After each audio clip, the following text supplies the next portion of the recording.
This is a place for prayers to be heard. Welcome to MsMojo, and today we're counting down our picks for the top 10 interspecies movie couples. Guess they thought you might be one. This is a dream. Then it is a good dream. Would you like a glass of wine? No thanks. I never drink when I fly. For this list, we're looking at big screen pairs that don't let a little DNA get in their way. We'll be specifically looking at actual couples though, so simple attractions or infatuations don't count. Did we miss your favourite interspecies love bugs? Let us know in the comments. Number 10, Mavis Dracula and Jonathan Johnny LOUGHRAN, Hotel Transylvania franchise. Wow, you look beautiful. Johnny is just an average human guy looking for a little adventure, and Mavis is a vampire raised with fellow monsters, thinking that the human world is the scary one. Though they've both been predisposed to fear each other, there is an undeniable zing between them when they meet. Mavis, honey, are you alright? Their relationship is a cool twist on the vampire-human forbidden love story. Though they initially have quite a few obstacles to overcome due to worries their different natures may upset Mavis's family and friends, they end up uniting their worlds. They even have an adorable interspecies son. Little Dennis is a year old now. Wow. Number 9, Jake Sully and NEYTIRI, Avatar. I've already chosen.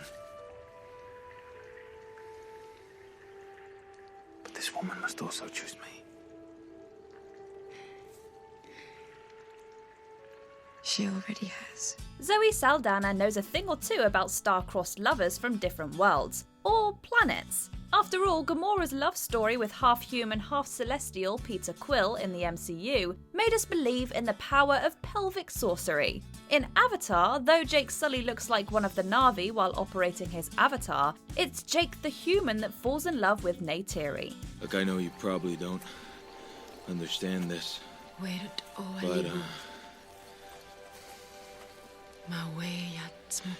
thank you. She shows him the overwhelming beauty of Pandora, teaches him how to fly, welcomes him into her people, and all around makes him a better person. He went from a selfish, brooding ex-marine who was working as a spy for humans, to the man who, against his own self-interests, helps NEYTIRI save the planet.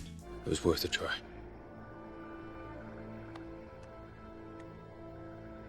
Talk about the power of love. Number 8, Madison and Alan Bauer, Splash. Your nose is cool. Well, I don't want to talk about my nose. After encountering her as a child, Alan falls in love with a mermaid who names herself Madison when they meet again as adults 20 years later. Do you have any idea how I got here? And as these things go, he finds himself having to protect her from the shady scientists bent on experimenting on her. The funny thing is, it would be easy to write off this love story as a simple infatuation between Alan and a woman he shared a previous intense experience with. But Alan doesn't even know that this is the same girl from his childhood for most of the film. It's more than just the fantasy of the thing. He falls in love with the real her before even finding out the truth. This a big secret you've been keeping from me? Is it that you're a mermaid, or is there something else? No, that's it. Number 7, Spock and NYOTA UHURA, Star Trek franchise. The original Star Trek series gave us one of American TV's first ever interracial kisses with Captain Kirk and Lieutenant Uhura. The 2009 movie took it a step further with the interspecies relationship between the half-Vulcan Spock and Uhura. I am sorry, Lieutenant. I could not hear what you said. I didn't say anything. Fans of the original can relate to Kirk the first time he saw them together. That facial expression pretty much says it all. But this relationship serves as much more than just shock value. Spock and Uhura are both intelligent and mature beings, unlike Kirk, who can be quite pompous and immature. NYOTA, you mistake my choice not to feel as a reflection of my not caring. While I assure you, the truth is precisely the opposite. The expectation might have been for UHURA and Kirk to get together, especially based on his behaviour towards her throughout the movie. But this Vulcan-human combination actually makes way more sense. Number 6, Kermit the Frog and Miss Piggy, the Muppets franchise. Over the last week, I realized that I miss you. And I need you. This couple is nothing short of legendary. Kermit and Miss Piggy have been in an on-again, off-again relationship since The Muppet Show. She knows what or who she wants, and he's more of your Joe everyman. Kermit, you have such a masculine yell. Yeah. Is there anything at all, anything I could do for you, my dear? No. Because I want to make you happy. Good. When you're happy, the pig is happy. And somehow they make it work. Their love story is chronicled throughout multiple TV shows, numerous movies, and several decades. I now pronounce you frog and pig. At this point, everyone knows they are endgame, but it's still always fun to watch their many ups and downs. Here's hoping we still have many more decades to go. We never get tired of watching their love grow. What better way could anything end? Hand in hand with a friend. Number 5, Beast and Belle, Beauty and the Beast. Tale as old as time. The Disney Renaissance had some great couples, like Ariel and Eric in The Little Mermaid. But our favourite bookworm and brooding cursed prince are unlike many of the classic Disney princess love stories, in that Belle and Beast don't fall in love at first sight. Come into the light.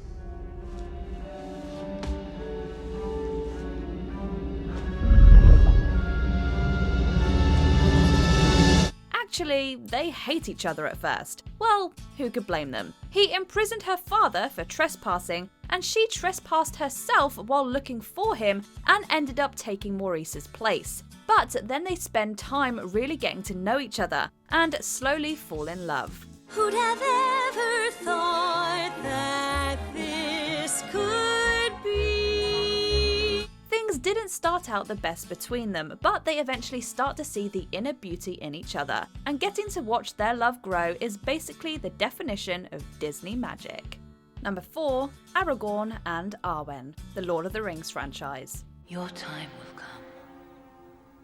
You will face the same evil, and you will defeat it.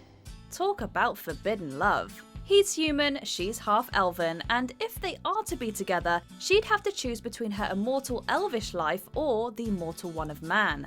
I would rather share one lifetime with you than face all the ages of this world alone. But when you participate in saving all of Middle-earth together, an unbreakable bond more powerful than the One Ring is forged. This is a power couple if we've ever seen one.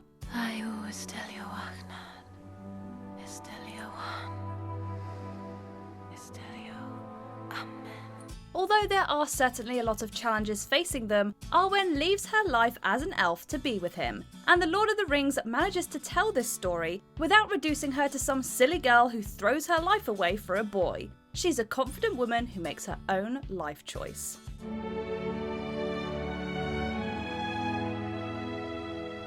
Number 3, Roger and Jessica Rabbit. Who framed Roger Rabbit? Roger, darling, I want you to know I love you. I've loved you more than any woman's ever loved a rabbit. This is such an odd yet epic couple. With this movie's combo of animation and live action, Jessica Rabbit could have been made into a live action human woman, but those, we'll call them bodacious proportions, would be unrealistic to expect from any real life woman. I'm not bad. I'm just drawn that way. Rather, Jessica is a human woman, yet still in cartoon form, but in a live-action world. And Roger is a cartoon rabbit. Come on, Roger, let's go home. I'll bake you a carrot cake. A little confusing? Yeah, but they make it work. I have to find my darling husband. I'm so worried about him. Seriously, what do you see in that guy? He makes me laugh.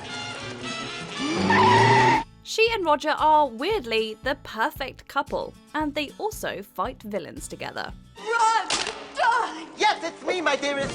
I'd love to embrace you, but first, I have to satisfy my sense of moral outrage. Number 2, Donkey and Dragon, Shrek franchise. I know you probably hear this all the time from your food, but you must bleach or something, because that is one dazzling smile you got there. And do I detect a hint of minty freshness? It may have started out with Donkey flirting just to avoid a horrible, fiery death at the hands of a dragon, but then again, none of the couples in this franchise are what you'd call a typical fairy tale romance. I'm in love.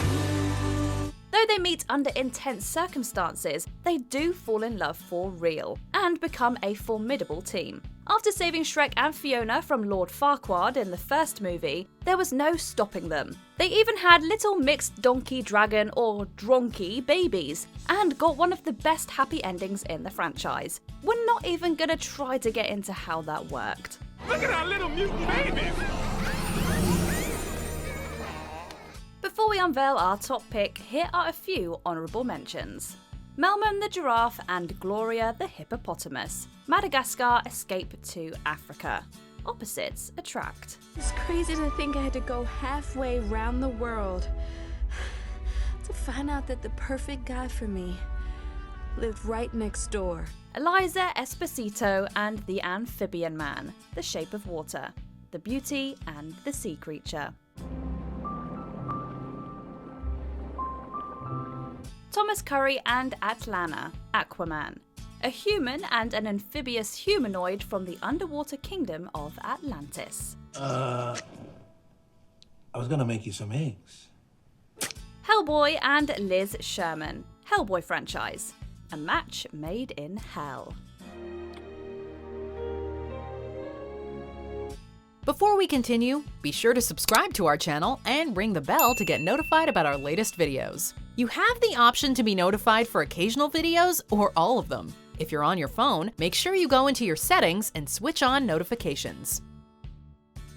Number 1, Lois Lane and Superman, aka Clark Kent, Superman franchise. Do you have a girlfriend? No, I don't, but if I did, Miss Lane, you'd be the first to know about it. They are arguably the most iconic super couple in history. Clark Kent and Lois Lane have been together in several different media over decades. Whether it's comic books, TV series, or movies, animated or live action, these two never cease to amaze. In earlier versions, Lois was a bit more the damsel in distress type, always needing Superman to fly to her rescue. But their story continues to evolve with each new incarnation, and in later years they have become equal partners. I just don't know if it's possible. Don't know if what's possible. For you to love me and be you. Though Clark is the one with the superpowers, Lois has developed into a strong female character who uses her talents as a reporter to fight evil alongside her Superman. Take that as a yes. What? The ring. Do you agree with our picks? Check out this other recent clip from MsMojo. And be sure to subscribe and ring the bell to be notified about our latest videos.